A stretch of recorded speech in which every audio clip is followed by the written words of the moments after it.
they know how critical they are? And two, do they know that that criticalness connects the dots to whether or not your business is successful? That's huge. Think about that when you're onboarding these folks, because chances are those positions are the positions that are the higher turnover positions for you. The positions you do all the hiring. I see a couple heads nodding, okay? And yet they are the critical drivers of whether we hit a lot of our metrics. Think through this session about the key behaviors for every position, not in terms of importance or what you think should be, quote, key positions, because we all have a role to play. So if HR in your organization is, well, are we in compliance? Do we have the right posters hung up? Yeah. Okay, well, we can train a monkey to hang posters. That's not HR, right? HR is about thinking about talent management. Where are we finding good people? How are we holding on to those good people? How are we training the people that we have? How do we drive the corporate results? That's how you start to show that HR is no longer a cost center. One of our biggest challenges, we've been hearing it for the last decade, is HR needs a seat at the table. And I was looking, from a self-critical standpoint, what am I doing to get to the table? How am I thinking? Am I thinking like a business manager? Am I thinking about my function of HR as being a business function, not unlike sales or R&D or operations or whatever other functions that you have, right? We are a business function. These drive their value through how they operate, how they drive efficiencies within their organization. And their customers deal with them because of that efficiency. So our executive team has to be willing to look at succession planning and say, okay, what are we doing from a people development standpoint? How are we getting our people ready for their next level of responsibility? How are we making them better in their jobs today?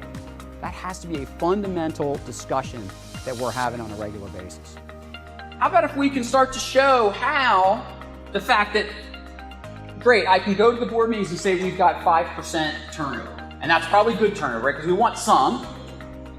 And most of the people around that table are going to say, great, wonderful, pat you on the back. But what does that really mean, that 5% turnover? Where are we saving costs in training? Can we document that low turnover has increased production, has increased quality, increased customer satisfaction? Can we get our arms around those things? Because if we can, now we're not a cost center anymore, are we? Now we're as much of the business function as IT and PR and sales and everybody else. So yeah, on one hand I've got reduced HR costs up here, but I should probably also say, and show value, right? So again, sometimes people leaving it's not a bad thing for those involved. It's how we handle it that can make or break. Because the reality of succession planning is, depending on how frequent our openings are, maybe Jacqueline, in order to develop, has to leave our organization to go get experience elsewhere. And if we've handled that exit smartly, she may want to come back one day and come right back in higher up on the pecking order because she went off elsewhere and got the skills that she needed. What do we say we're doing? What's actually happening, right?